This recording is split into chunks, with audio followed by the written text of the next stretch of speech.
narasi ini akan berkembang lebih besar dan juga lebih luas dibandingkan dengan AI.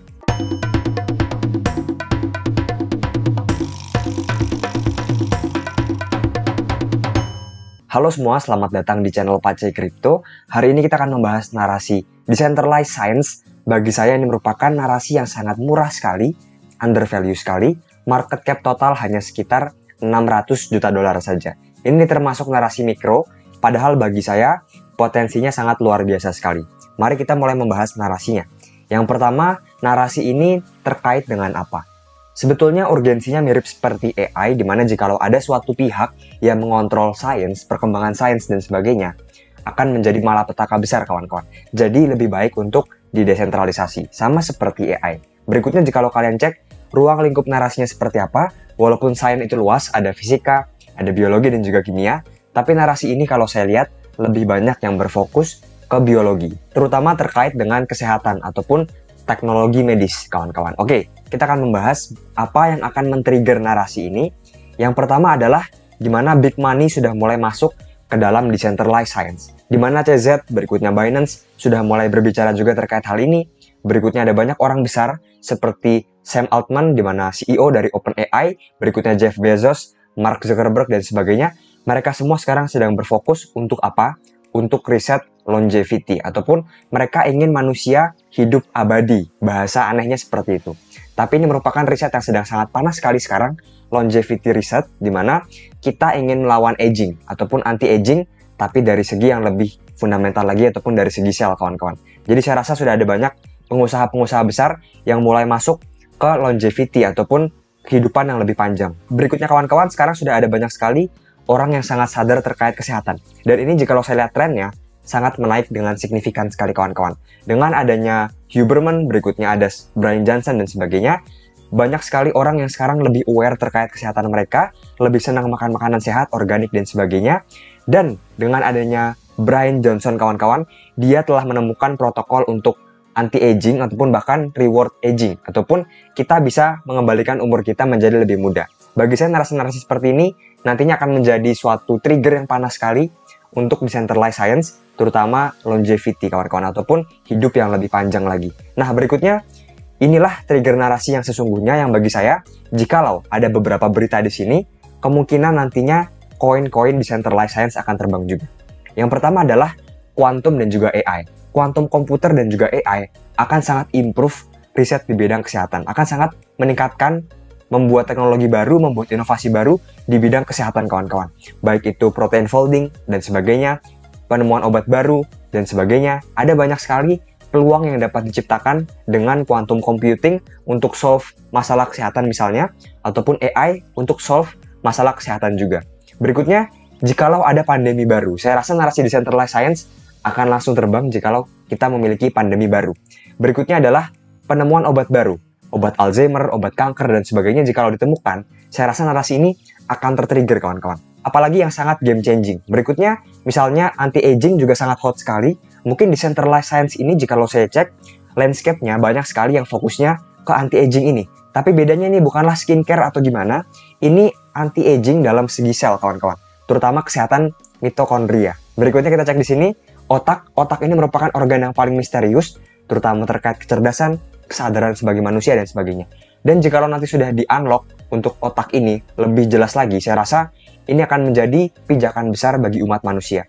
Berikutnya, nanoteknologi juga sekarang sangat hot sekali di berbagai bidang.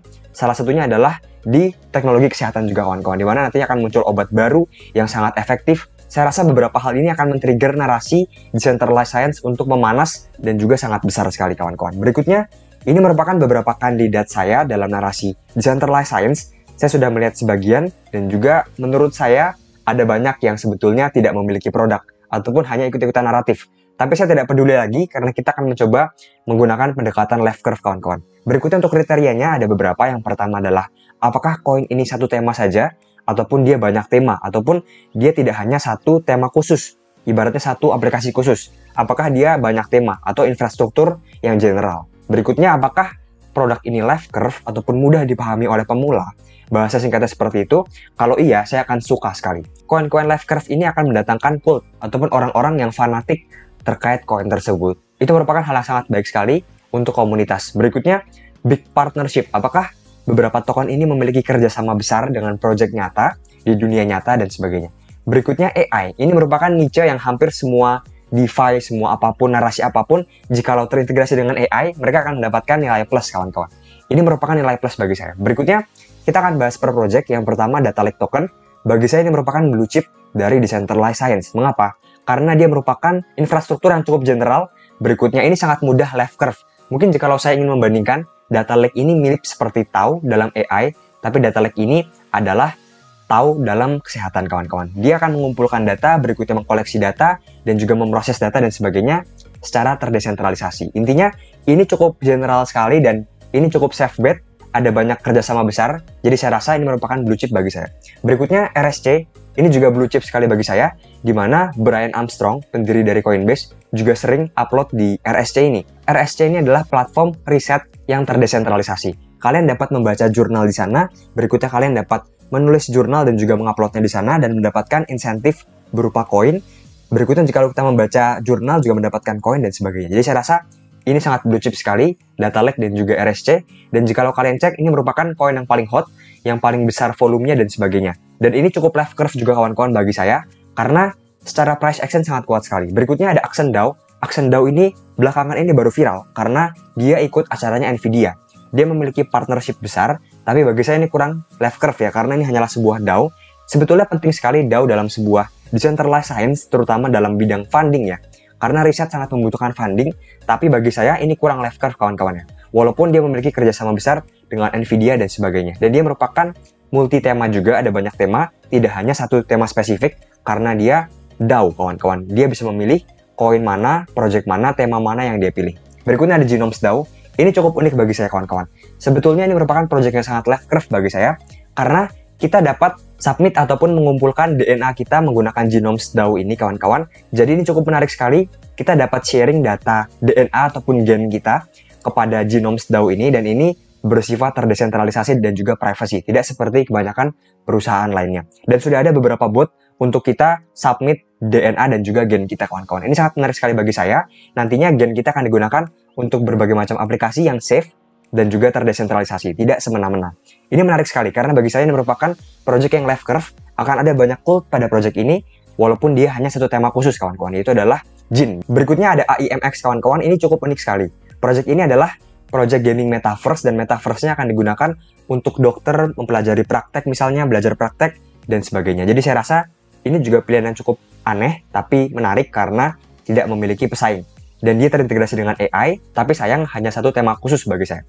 Berikutnya untuk Vita DAO, ini juga banyak tema, karena ini merupakan DAO komunitas, mirip seperti AXGT, dan sebetulnya Vita ini merupakan first mover dalam dunia decentralized science, tapi performanya sekarang tidak cukup baik bagi saya. Berikutnya ada RGV ataupun Rejuvenate ataupun pemudaan, ini terkait dengan longevity, cukup spesifik, tapi dia memiliki left curve karena terintegrasi dengan AI, berikutnya webnya keren dan sebagainya.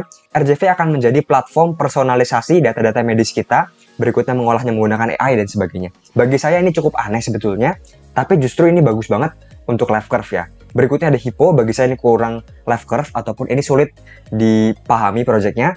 Dia akan mengumpulkan data-data medis, sangat baik sekali sebetulnya, tapi dia tidak banyak tema. Dia hanya berfokus kepada medis, berikutnya tidak left curve, berikutnya tidak menggunakan AI dan sebagainya. Tapi kalau kita lihat secara fundamental, Hippo ini sebetulnya bagi saya menarik sekali. Nah, kalau saya suruh pilih, mungkin saya akan memilih Lake, berikutnya Jin, RSC, dan juga RGV mungkin kawan-kawan. Mungkin sekian dari saya kawan-kawan, semoga bermanfaat.